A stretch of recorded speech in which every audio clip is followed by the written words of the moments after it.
And now, without further ado, I am thrilled to welcome Zoë Gadegbeku, I think I said that right, hopefully, to discuss her new book, Black Futures Break Open. Zoë is a Ghanaian writer. She received an MFA in creative writing from Emerson College and was a fellow at the Callaloo Creative Writing Workshop. Her writing has appeared in Saraba Magazine, Blackbird, The Washington Post, and the anthology Pan-African Spaces, Essays on Black Transnationalism. This is her first book. Zoë will be in conversation with Hannah Grieco. Grieco is the author of the forthcoming fiction collection, First Kicking, Then Not. She writes a literary column for Washington City Paper, edits prose at a variety of small presses and literary journals, and teaches literature at Marymount University. You can read her work in the Washington Post, The Independent, Huffington Post, Brevity, Craft Literary, Poet Lore, and the Fairy Tale Review, and more. Please join me in welcoming Zoë and Hannah to Politics and Prose.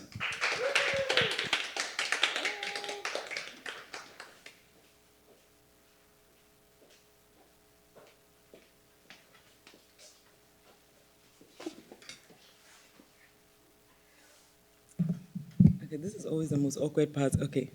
Hi, everyone. Oh, see, this is what I mean. Okay. Thank you so much for coming. I'm just going to read maybe for about 10, 15 minutes, and then we'll have a conversation. So I think I'm just going to read from the prologue and the beginning. I've been tempted to read from my favorite part, but that's in the middle, and it won't really make sense. So this is the prologue. We are the never satiated, the enraged, the vast, the dangerous, the ungovernable, the unbroken, the ones who set fire to the corporeal self so the soul could be free, the ones who took flight before it was too late, the ones who stole away with spirit and flesh still unified. We are outside of time, and you are in places like Louisiana, those people, the color of the soles of a feverish person's feet, those we call Yevu or Sly Dog, thought so highly of their pitiful selves, they named land not their own, after themselves and their kings. Ago, we greet Nakadish, Kado, Natchez, Osage, rightful and careful custodians of that land. We see you there on the inside of time. In Jeremy, Grandance, we mean IT. In Keta, Gold Coast, those other names taste bitter in our mouths. You are there inside of time, living in the afterwards, in what came next after the universe shattered and we all fell through. You are living in moments like 1804, 2000 and something, 1992, 1400 and something, times that may seem eternal to you in their disarray, but are only a twinkling to we who are able to see the entire breadth and beyond of time's horizon from where we stand. You call us ancestor, dada, loa, spirit, holy, black magic, runaway slave, formerly enslaved, maroon, oracle, elder, African, black, not anybody's negation. We are also called Sanssouci, Friday's Child, Yvonne, Maren, and other names we gave ourselves that you will soon come to learn.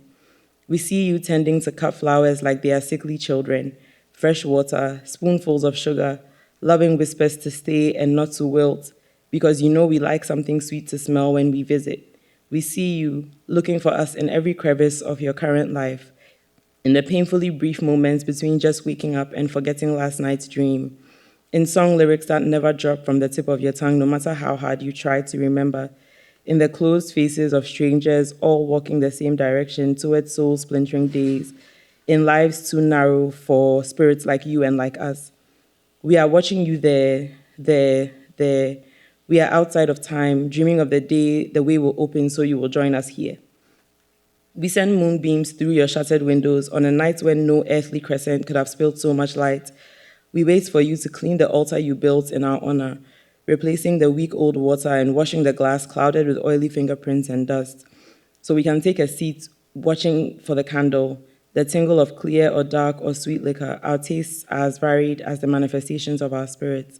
We prepare you for free living, sometimes slamming doors so you can catch glimpses of the wings folded behind your back, waiting to be discovered and put to use, sometimes holding your hands and pulling hard to remind you escape is possible, even without the wings, sometimes opening every door possible between the inside and outside of time, until you gather enough courage inside your chest to run through and bend the threshold in your wake so your captors cannot follow.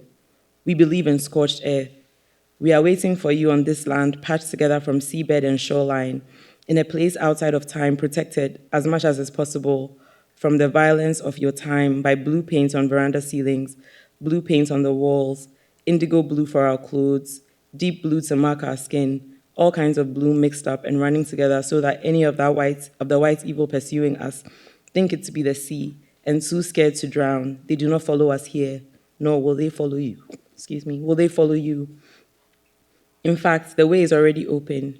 You are just in need of the right key, the speed of the wind just so, the feathers oiled so black they shine silver, the light to leak through the wooden side of a house at the perfect angle with the perfect shine, and then you will be airbound, your destination the latter side, the outside, the free side, where you can also be unbroken like we are.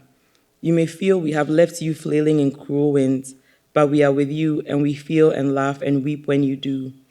Because the way is open, when you dream of us from the inside of time, our ears itch here on the outside. Sometimes we startle at the sensation and break the plate we were washing. You laugh and the tune of your favorite song plays on your spirit for a week. You place fresh bowls of water on your altars before kneeling to call on us, and we feel sea foam tickling the soles of our feet as the waves retreat. When you cry, the black and blue stains on our fingertips run out of our skin and seep into the bed sheets, and the deliberate scars carved into our cheeks and around our hairlines grow tender and start to hurt.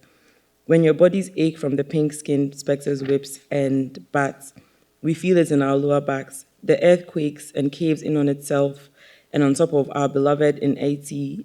Demons in uniform shoot children in their sleep in Louisiana, and on the Gold Coast and where we are, the moon rises in place of the sun, and the walls of our houses begin to flake, then chip, then crumble in response. As much as we do not want to put these words into the air for fear they solidify into reality, we must admit we are also terrified that life inside of time will become so dire for you, our beloveds, that the damage to the place we are preparing for you outside of time will be irreversible. In the meantime, we whisper tales to you about people who can fly, about blue flowers on the Saturday night dinner table, about blue candles like pillars, about water so blue it hurts the eyes and mind to perceive them, about you yourselves in places called Jeremy and Provençal and Boston and Jacmel and New Orleans and Qatar and Port-de-Paix and somewhere on the road from Cave Hill to Ibri, about sister spirits who became flesh to prepare for us all a place to land, love and vengeance who would name herself Lucille, saltwater and sound who would name herself Serena, and sweetness and luxury who would name herself Vivi. We speak in the background of your daydreams like an echo, in a minor key, troubling the flow of your thoughts so they run in circles and not in straight lines, round and round, like this story we are trying to tell you just now. Can you hear us? Entendez-vous? Emianko Sama, we are outside of time dreaming of you and holding the way open for your arrival. Okay.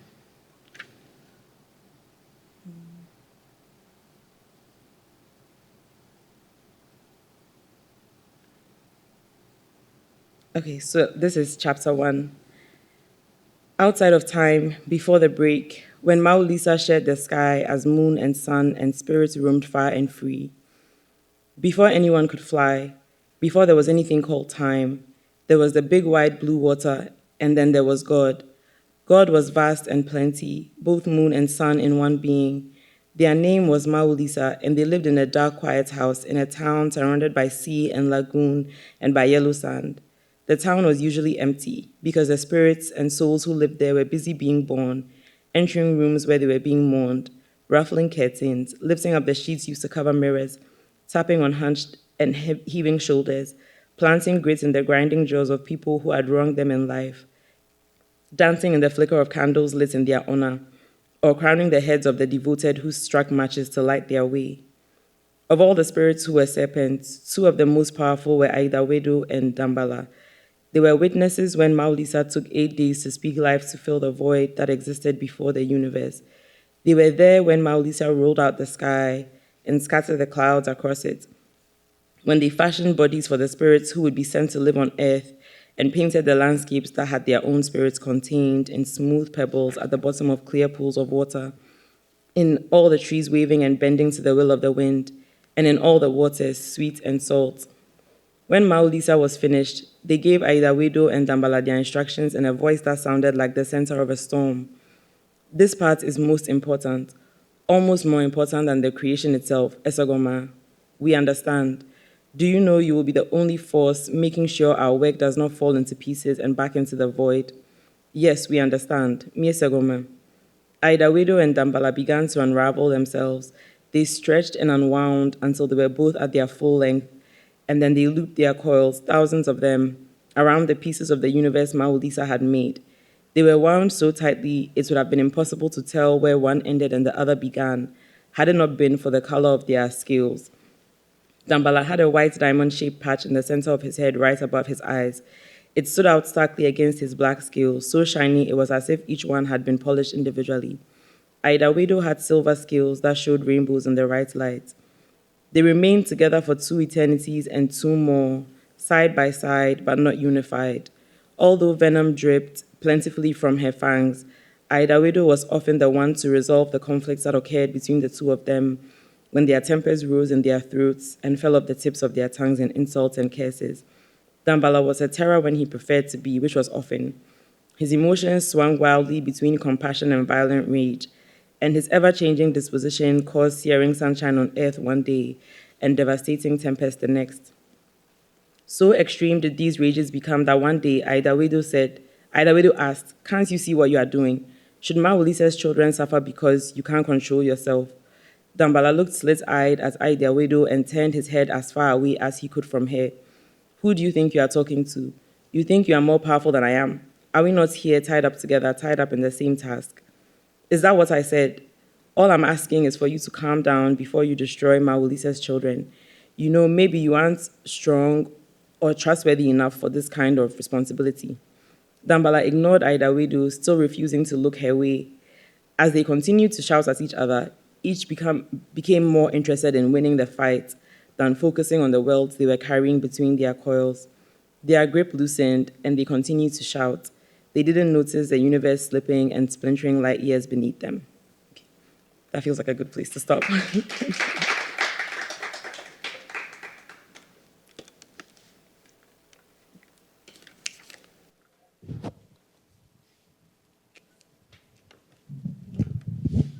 Hey, everyone. I'm Hannah Grieco, and I'm so pleased to be here to celebrate this amazing author and her incredible novel. I wrote up a whole bunch of questions, as you can see, because I'm new to your work and was delighted by it. It was just a remarkable, remarkable book, like nothing I've ever read. So I'm very excited to talk about it today and hear lots of amazing things. So first off, I'm just going to ask what I always ask at the beginning of any interview, which is, please tell us about your book. Okay, I haven't worked on the elevator pitch at all. People keep on asking what's about, and I'm kind of like, people fly, and then there's like a folktale.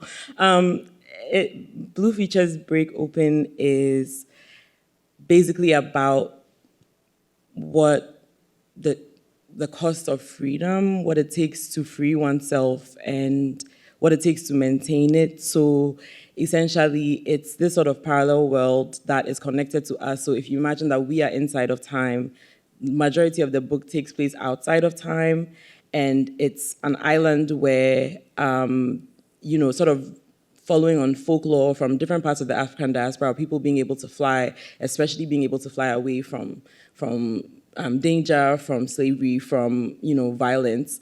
It was a place where I was imagining where they could go. And so it's not heaven or purgatory, it's just another place where life is possible. But the question is that as life continues to unfold for us inside of time, as Black people continue to experience violence and injustice, it has an effect on this place outside of time. And so the question becomes how that place will sustain itself when we are also sort of continuously under threat here. So that's sort of the summary. Yeah. Thank you. So like I said, I've never read anything like this. And I have heard it described as speculative fiction, which seems, yes, I see that, of course, but it seems like such a thin way of describing it. So what do you call the genre you're writing in here? I think it's hard to sort of, genre questions, a lot of the times it ends up becoming about marketing in the sense that they want to be able to categorize your work so that people who like other things in that genre can find you.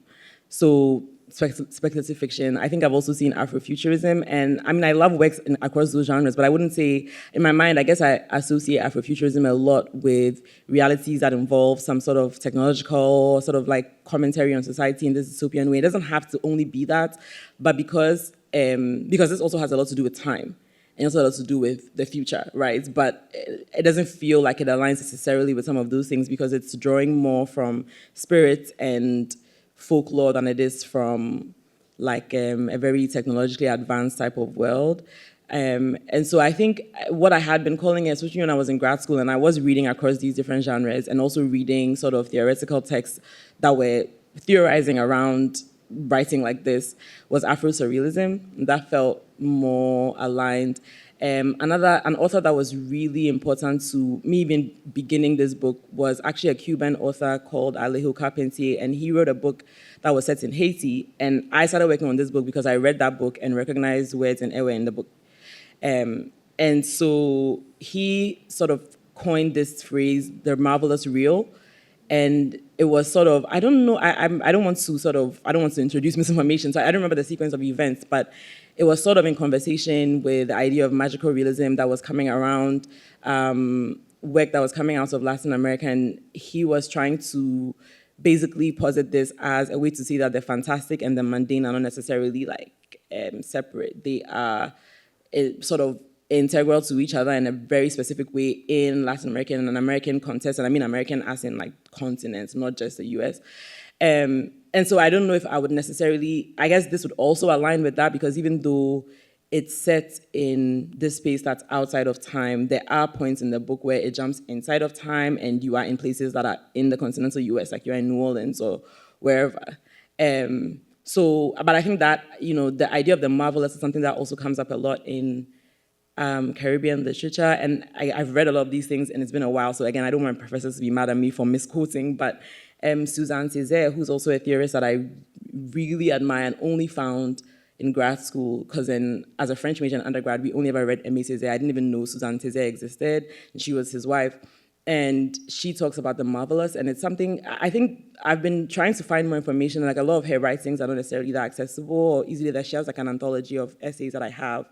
But I also realized there are like fake quotes that she didn't actually say that people have been quoting. So I don't want to sort of further that. But I think the point is that the idea of the marvelous, the sort of surreal, the Afro-surreal, I think feels more pertinent to my work than I would say speculative fiction or Afrofuturism, even though technically it sort of ticks some of those boxes too. So, I'm going off script here because what you said, it resonates so well with something, a couple of other friends of mine who are writers, one from Haiti and one from Jamaica. And we were talking about speculative nonfiction and memoir, which is kind of a newer idea than speculative fiction. And they were laughing at me, and they were like, that is such a Western idea, speculative nonfiction. And so I wonder, that's what you were saying really, it really resonates because they were like, this is just how we tell stories. This is just how we write. It's not speculative, it's part of who we are. And I was like, oh, that's amazing. That's a really great way of thinking of it. Yeah, and I think that's what Carpentier was getting to. I think he came up with that term when he visited Haiti. And so there's a way that, this novel is possible because I come from a culture where there is a folktale, or not even folktale, it's like integral to the belief system that in the Ewe voodoo universe, the entire universe is held up by a snake. So that makes this possible, and that's not something that was seen as so otherworldly or unknowable, or it was just par for the course. It's just part of their understanding of the world, and so it's hard to sort of say even the idea that there are something called the fantastic or the marvelous and something called the mundane, and they are in opposition to each other isn't quite, because they are parts of each other. I don't know if that makes sense, but that totally makes sense, and if you haven't read this book, I think that will explain to you, when you do read it, why it feels so real.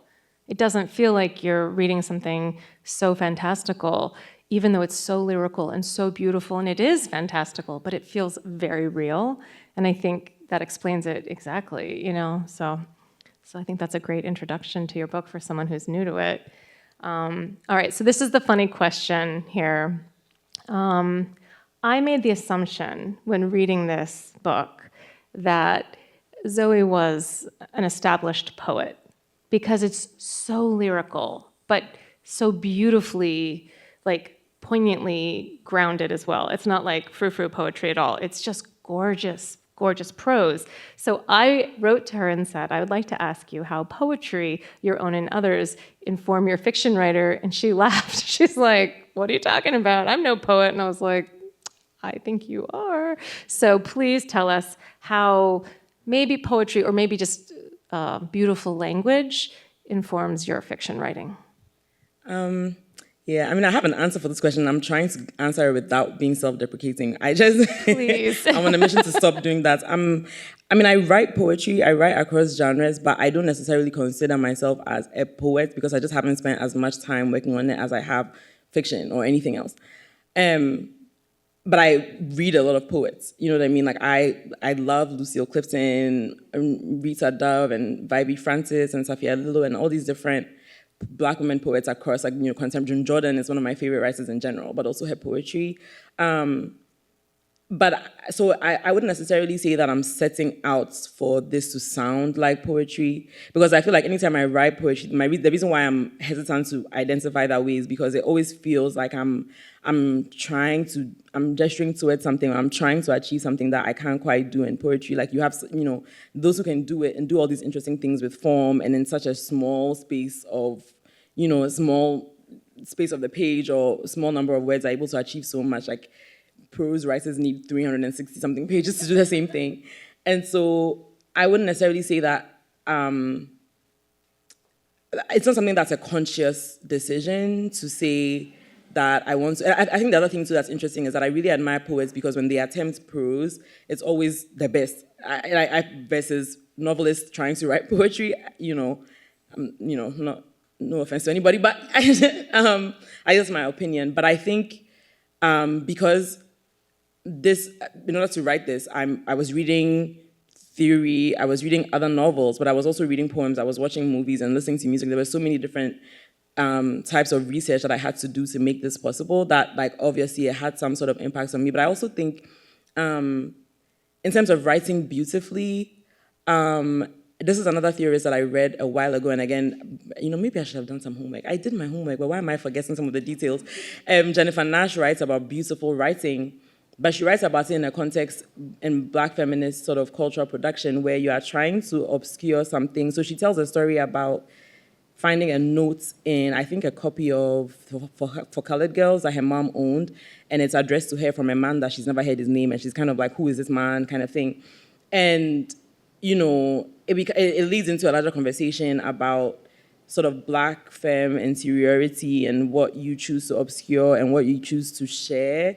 And that's something that became a big part of, or I had already been, by the time I found that article, I had done like a sort of artist workshop over the course of the pandemic, and one of the other members is here. And basically, I was theorizing around glamoring. So I had the filmmaker Arthur Jafa had this quote about how Black people glamour. And he said it could be anything from Michael Jackson moonwalking to, he gave a bunch of different examples. And some of them were like celebrities, some of them were just mundane things. And so I sort of took that and focused it specifically on a sort of Black femme experience about, and it was like they had multiple different definitions, and one of them is choosing what you obscure for those who are uninitiated into sort of Black femme life, and choosing what to share, trying not to make a spectacle of oneself or one's pain, and also the more conventional definition of glamour as like a performance that is shiny and attractive in a particular way. But again, that shininess is supposed to be a sort of deflection tactic. It's kind of like a way to create safety for yourself in a world that is trying to make a spectacle of you or trying to consume your image or your being in a particular way.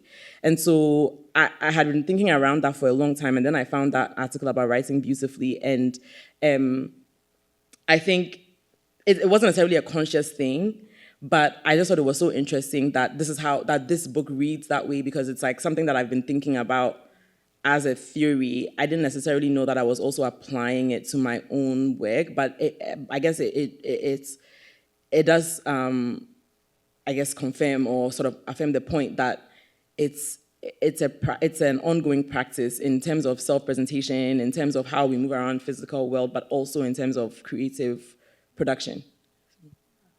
Thank you. Okay, so I'm going back to what I mentioned earlier. Both this novel and some of your other short stories often feel very real to the reader. While fiction, they also can have moments where they feel like lyrical essays. They feel so true, right? Which I know is the goal always when we write fiction, is to make it feel true. But I wondered if you could speak to that, to your process of embodying characters and situations so authentically. This is another one of those things where you kind of want to have a very impressive answer. I'm really glad that thank you so much for that very generous reading. I mean, I think in general, whether it's a short story or this, it always, for me, starts with an image. So like with this book, before I knew who the characters really were going to be and what the actual point of the story was going to be, I saw that there was like blue houses and the paint was all running down the walls, and that there were huge barrels of water and dye, and they were turning from blue into blood and all this. That I just kept fixating on that for a really long time. And then eventually it sort of expanded into, well, why is this happening? Where is it happening? Who are the people that are implicated in the story? And I would say the same with short stories. I have a short story that it's probably like one of the favorite things I've written in recent years. And it's kind of related to this book. I'm hoping to turn into another book. And there's actually like, it's not necessarily an Easter egg, like some of the characters in that book appear, or in that story, appear in this book. And so my goal is to try and make this book sort of like, if it's like the Bible, then the next book is sort of like the spirits in this book are sort of a pantheon of spirits that will affect the lives of these other characters. They won't be on this island. They are like on Earth. But you see what I mean? But that story started off because I kept on fixating on the image of somebody turning into flowers, like literally. And eventually, and it came from a place of, it was supposed to be a story by a person who was trying to access a connection to her ancestors and couldn't, or she was doing whatever offering they wanted her to do, she was doing it wrong. And so it was kind of a punitive thing. And I kept fixating on that for a long time, and then I realized I didn't want it to be a punitive thing and it turned into something else.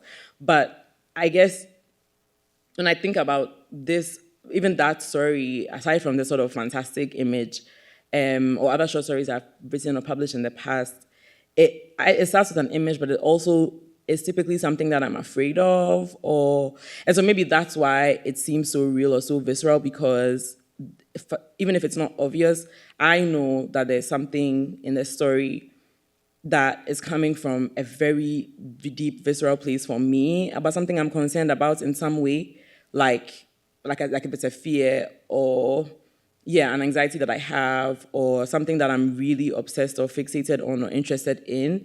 And so I don't necessarily, if anything, sometimes my concern is that because I've written so many Black women characters who are very isolated, and my fear is that they'll all start to blend into one, and I'm trying to challenge myself to go not beyond, because that's also a vast place to write from, but that I don't want to end up writing different variations of the same character.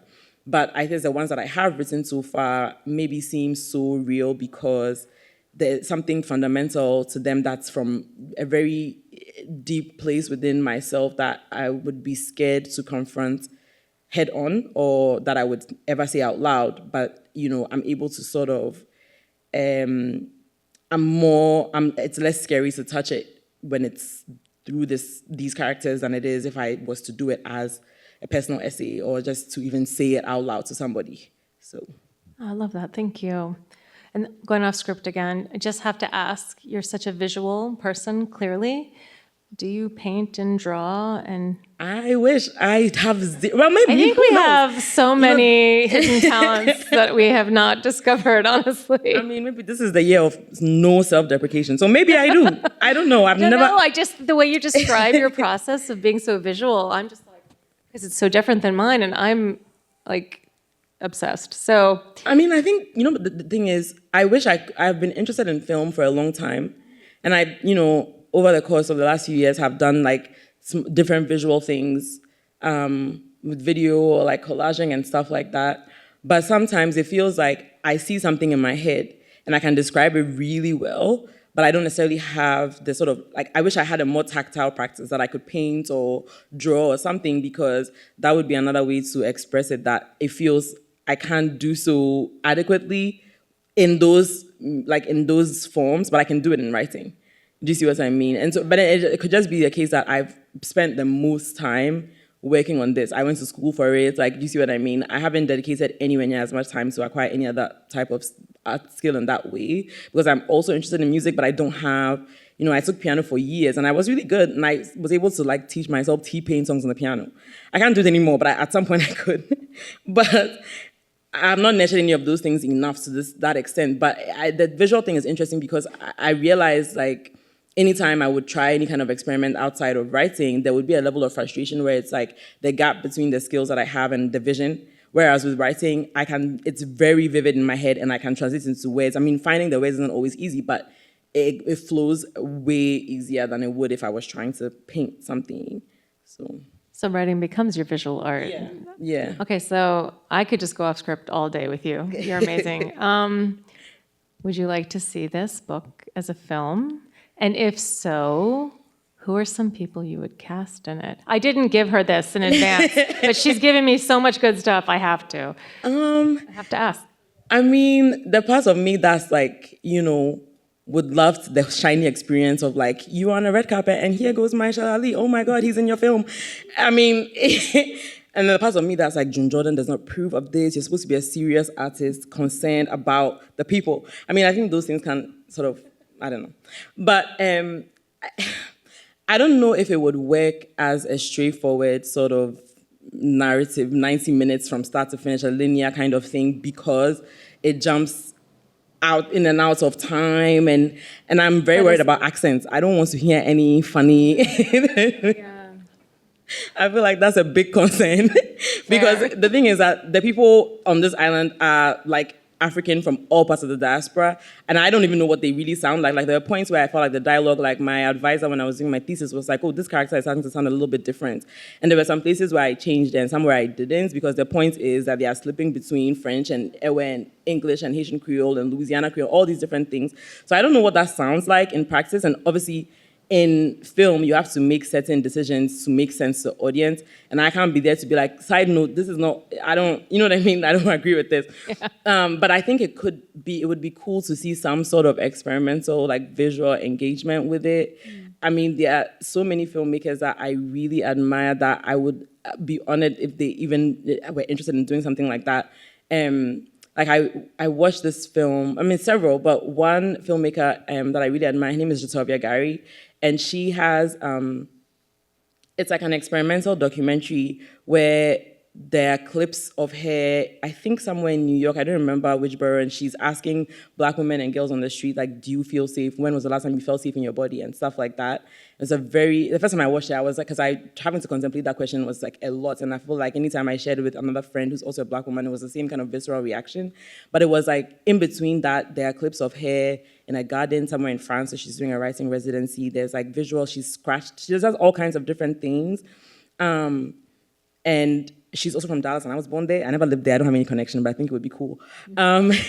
But also, there's another film that came out not too long ago, maybe like 2 years ago now, called All Dirt Roads Taste of Salt. And the director is actually a poet, Raven Jackson. And I would say that it's not necessarily this...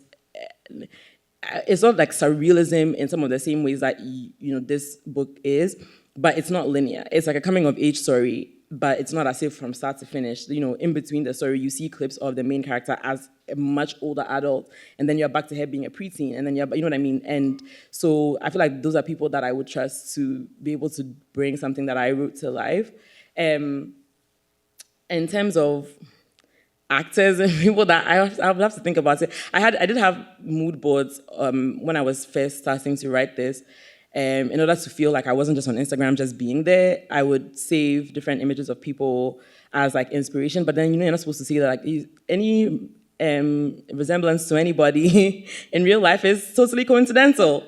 So I don't want to say that I was imagining that, like, let's say the like somebody is Marshall Ali. Maybe he was. I don't know. But I don't know, because I think it would be cool to have people who weren't so well known, because a lot of those people become their own character. So it's hard to see them. I mean, some people are so brilliant that they can embody different characters and you can believe that they're a totally different person every time. But I think it would be really cool, especially if it was going to be this really experimental thing with these filmmakers who are not necessarily, who somehow are in that sort of film industry, but have still managed to maintain the integrity to sort of like, their Black feminist sort of vision or practice in their work, that it would be cool to have people who nobody knows to, become those characters. So. Yeah, I can see that, because it would be potentially difficult with someone who is super famous to really embody it completely and have us let go of everything we think of them, yeah. But I could still see a series. I think it could be done so beautifully. So my vote is series. But experimental series, like on Netflix, and like a 7-figure deal. Let's get it for you. I mean, no, never mind. I'm thinking too small. Yes, anything. Yes to everything. All right, I'm going to bring us back to what I actually told you I was going to talk about. All right, tell us a little, and you've already told us a lot, actually, so maybe it won't take too much. Tell us about your start to finish experience in terms of, I mean, you've already given us such a beautiful explanation of your vision of it and the mood board or your vision board and all that stuff, but like, how long did this take you to write? How did you approach revision? And how did you decide where, when and where to send it out? So I started working on it in 2016 after I'd taken the class. It was Human Literature and Decolonization. I read the book I mentioned earlier, The Kingdom of This World by Alejo Carpentier. So that semester, after reading the book, I sort of had this. Initially, I was going to do short stories because I was so intimidated by the idea of a novel, and I just didn't see how I would have an idea that I would be able to sustain for pages and pages and pages in that way. And so I had, with that same professor, I decided to do a proposal for like a directed study where I would read. It was I think it was called Black Women Writing the Diaspora, and so I was reading a bunch of different novels alongside theoretical text, and I was reading as much to study, because I'm always, I think even now I still identify as a student. There's so much I still need to learn. But I was also reading to see things I would like to do or wouldn't like to do with my own novel that other people had tried to do. But I was still, so I think at that point, I was still thinking about short stories. So I had the characters that would end up becoming Lucille and Samedi, who are some of the main characters. Well, Lucille's a main character, Samedi is also there. But I had their character and I had different random scenes that I had written. Like there was something where who is now Lucille, I guess, was sweeping up pieces of glass, but it was like actually her heart or something. Like I don't remember. I think it was something where it does show up somewhere in the book. I had seen these glasses or some glass kind of figure that a great uncle of mine had that were decorative pieces, and they were clear, but they had different colors like in them. And I was like, oh, wouldn't it be cool if this man was trapping pieces of her, it was like her heart in the glass thing. It's hard to explain. I don't know if I'm saying it well, but then it would shatter every time he would leave because he was really terrible to her also, and so she was like sweeping it up. So it was stuff like that, but I didn't have any concretes. But then I had also met a professor, she was a professor at Emerson at the time, called Bridget Brown, and she is from the Sea Island. So she was talking to me about Galagichi culture and how she'd done a Fulbright in Sierra Leone and found all these different parallels, and we had a great conversation. It was literally, it's so dramatic because I feel like we started talking for a long time, and then she got up to use the bathroom and came back and was like, did you see that Prince had died? Like it was that day. It was so weird. But we had all these different conversations because we talked about day names. So like in a lot of Ghanaian cultures, like depending on the day you are born, there's a name that everybody gets like there. But the thing it's been an obsession, like naming is something that I'm so obsessed with, and it comes up in the book a little bit. But as I was doing the research, I found out that we didn't have, at least in Ewe culture, there were only 3 or 4 days of the week, but there are 7 day names. So I was like, were there 3 or 4 day names, and then we added a few more during colonization, or are day names a colonial invention? Because the other thing is, day names are gendered and Ewe names are not. Like my Ewe name is Jifat, and there can be a boy named Jifat, and if I know more boys named Jifat than girls, you see what I mean? So I just had all these different questions. But anyway, she and I were talking about it because she had said that she knew people who were called like Monday and Tuesday and stuff, like they'd lost the actual name, but they still kept the practice. And then she talked to me about Blue, about Hain Blue, which I had read about, but then she was saying that there was an island somewhere or a town where everything was painted blue. And I just became obsessed with the idea. So it was there, and then the image of it sort of running out was also there. But I spent a whole year researching because I felt like there was so much I didn't know. And my fear was I didn't want to position myself as somebody who is, West African, very recent ties to the continent. I didn't want to position myself as like, I'm from the origin. I get to then speak about these different things. Like I had so much to learn. And in fact, ended up learning a lot more about Ewe Voodoo just from more than I ever had learned in my whole life growing up in Ghana from reading things that were about Haiti and about Louisiana. So I had a lot of, but then I was also hiding behind the research because I didn't want to start. It was very daunting. I was going to ask about that. Yeah, so I was like, I need to, and even trying to organize the research, I tried to do it by region, that didn't really work. So I had different topics like gender and performance, all these different things. And I had this long sort of annotated bibliography of things I needed to read and watch and listen to, and then only then would I be able to start. And so then in 2017, spring semester, I was done with my coursework, and my advisor, Kim McLaren, who was kind of like, this is due in December, so you need to write something. And I still didn't listen, but then I went to Callaloo workshop in Barbados, workshop for Black writers at University of West Indies. They had them in different other universities in the US, but I went to the one in Barbados. And the first day there was a reception, and we had these little triangle sandwiches and a poetry reading. I'm like, oh, this is gonna be so nice. And then they were like, oh, don't forget to send your classmates your pages. And I'm like, oh, pages? I thought the homework was going to be that we would then write the thing. So literally, like, I went back after the reception and went to the dorm and typed out the first 15 pages ever of this novel. It's not actually the first. It's now somewhere in the middle. But that literally, I was forced into it. Otherwise, I would have probably still been dragging my feet. But then, so I handed it in, and that workshop was really affirming because everybody in the class was from different. There was somebody from, I think she might have been Haitian, but she was from South Carolina. The teacher was British, Guyanese. Somebody was from Georgia. Somebody was from Dominica, the Bahamas, different places, and everybody found, even it was just 15 pages, and they all found something that really resonated that I wouldn't have known. I mean, I guess to some degree, I had read a lot at that point, sure, and I'd also, I guess, tapping into this sort of Black diasporic collective unconscious, but that really encouraged me that, okay, I'm on the right track, because I was trying to create the moments of recognition that I had where I was reading that book set in Haiti or reading other books set in Cuba where I recognize something that feels kind of familiar, but something is a little bit off, like it's a kind of uncanny feeling.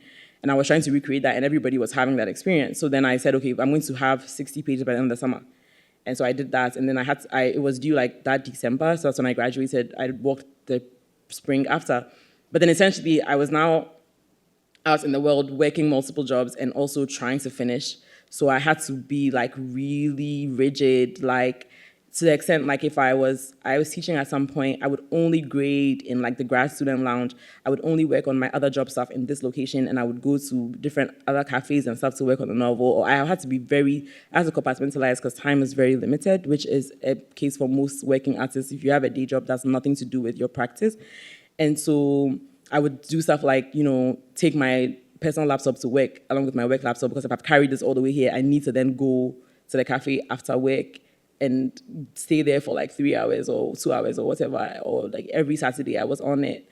During my lunch break, and then in 2019, I was like, I need to finish this. And I was having a really rough year personally, but it became like a fixation of like, I really need to have a finished draft. And that year I went to VCCA, Virginia Center for the Creative Arts. I did a 2-week residency, and it was kind of, there's so many, I feel like a lot of people may not really realize, if you read books or watch movies or listen to music, like what goes into making the thing. You just see the final product, and if you know the person personally, unfortunately, you hear a lot of laments. Sorry to my friends, but and thank you, but I took time off at my own expense. Like I didn't have any PTO because the job I'm like, I need to do this. So that's like 2 unpaid weeks working on something that's like theoretical. Like you don't know whether anybody's ever going to read this, you know what I mean? And I was like, I'm not ending 2019 without it being done. So I literally finished the drafts on New Year's. I just felt like I couldn't go into 2020 without it being done. Obviously, not like I knew what was going to happen, but I don't think I would have been able to work on it during lockdown because I was so despondent at that point. I was so, like, and I felt like even the premise of the book was annoying me at that point because I'm like, Black people are in peril everywhere. We can't really fly away. Like, what's the point of the story? You know what I mean? Like, I was really down on it. So time is running out, but essentially, like, that was the drafting process. What took longer was trying to find an agent, which I actually never found.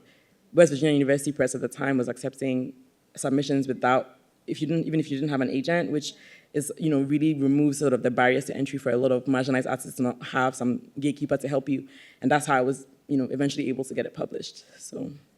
Well, I know we have to open up to questions, but I just want to say it really does sound like the universe gave you a kick into this book. That's like the best origin story of a book ever.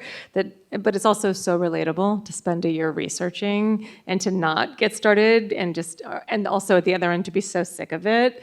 Like, all of this is so relatable. So if you are a writer, you know how relatable this is.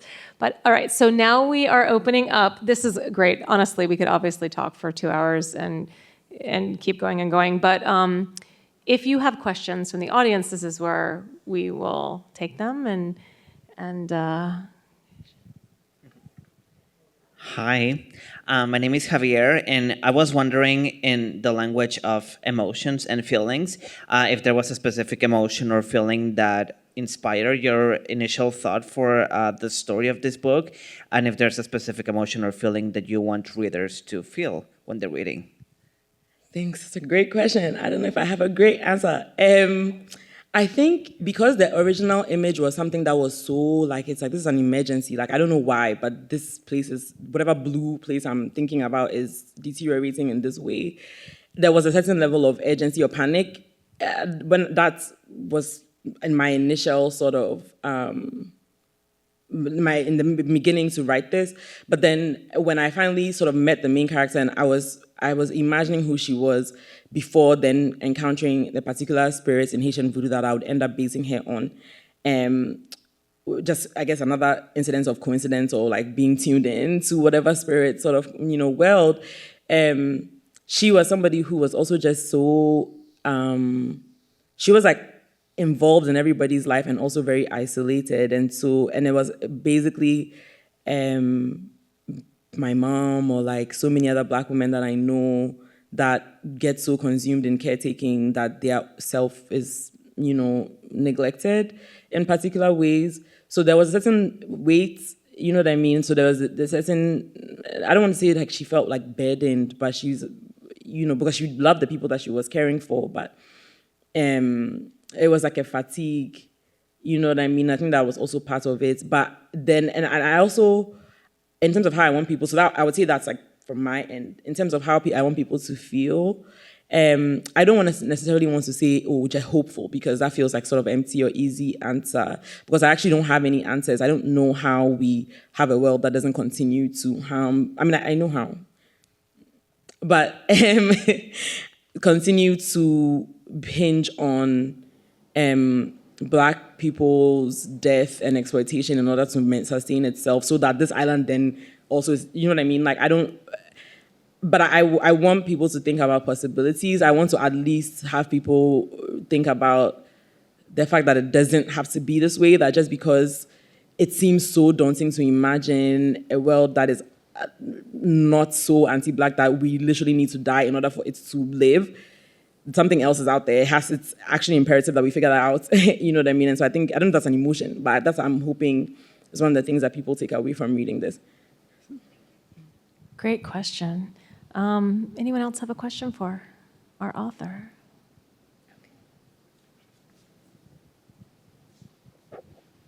Hi, Zoe. Congrats again on the book. So I have maybe two related questions. The first one is, how do you think your relationship with writing evolved over the course of the book, especially now that it's out in the world?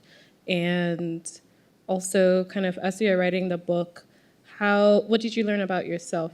And in writing the book? I don't know if it's been an evolution. Writing it was honestly a really pleasurable experience. Like, I didn't find it tedious or like, sometimes like writers can be insufferable. I'm saying that I'm allowed to be. Because like, just sit down and do it, guys. We can just do it. Just sit down and do your way. But instead you're on Twitter and you are talking about how, I just have these pages to, just do it. Like, it will be fine. Like, I get it, like, same. But my point, I'm saying that to myself also. I think the thing is like, the idea, at least for me, the thing that's tedious or the thing that I would be more inclined to complain about is like not having enough time to do it because you have a day job, you have other things to take care of, you have other responsibilities, and so it feels like a really self-indulgent thing to sit down for 5 hours and you just writing and you're in your imagination playing, where it's like you could be tending to something else that needs tending to. And that's a really hard thing to, especially I think for Black women artists, precisely because of what I said about the character, where you feel like your responsibility is to others first. If you are from like I would say most or every African diasporic culture that is very collective versus the individual, that tension is so real.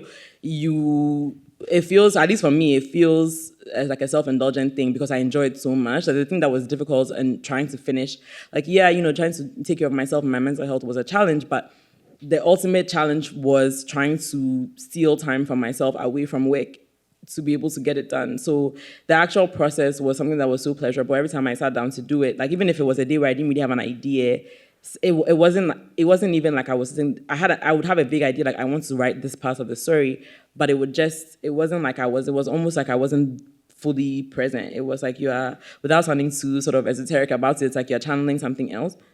And there are other sort of presence or spirit or figures that are telling you or using you to tell the story.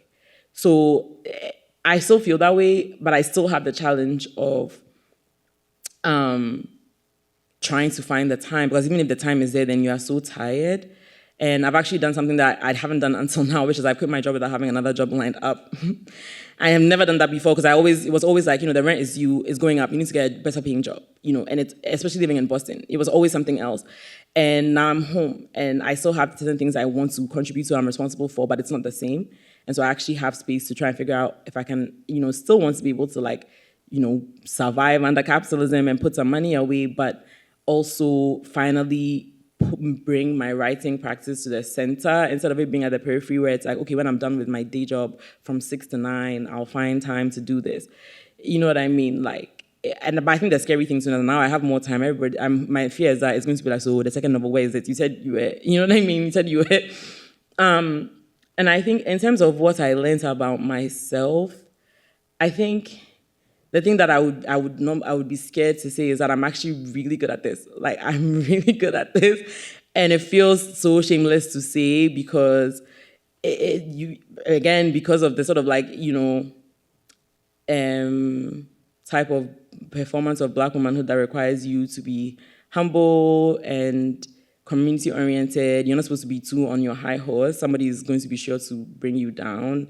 And I would say that even before coming to the US, that's something that I learned living here. That's like a cultural thing from even, unfortunately, growing up in Ghana. It's something that, you know what I mean? And so just really realizing that this feels like it's not even like I'm good at this, like I'm trying to be better than somebody. It's just what I'm supposed to be doing.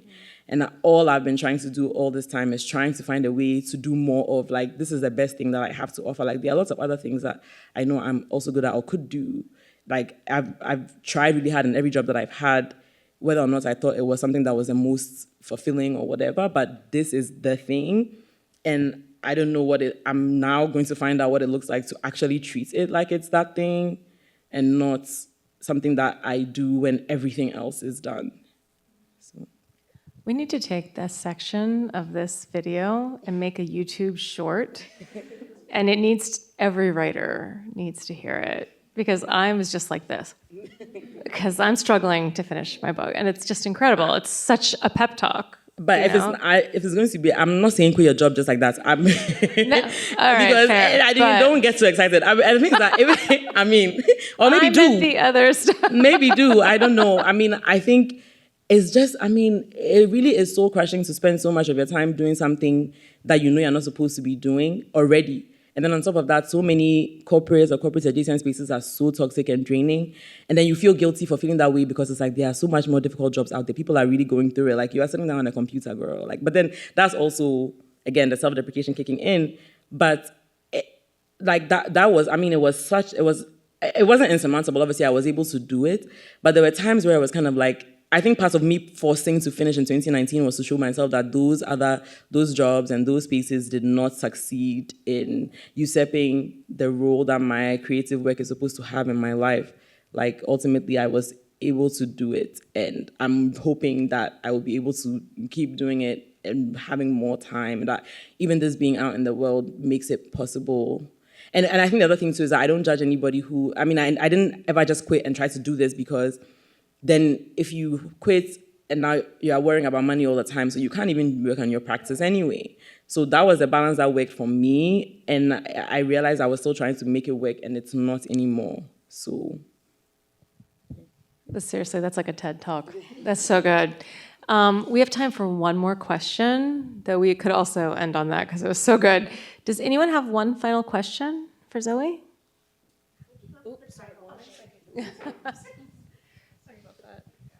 Sorry. Hi, I'm Megan. How did you come up with the title? I'm so curious. Is it a direct quote from a specific passage, or is it a reference to some piece of folklore, or? I knew that somebody was going to ask, and I was really trying to remember. I mean, it is not a reference. It's not a quote. It's not a direct quote. Break open is a refrain that I think so. If I really think back to it, I think that part jumped out eventually because it's a refrain that sort of signifies the jump between in and outside of time. And then the different things happened that sort of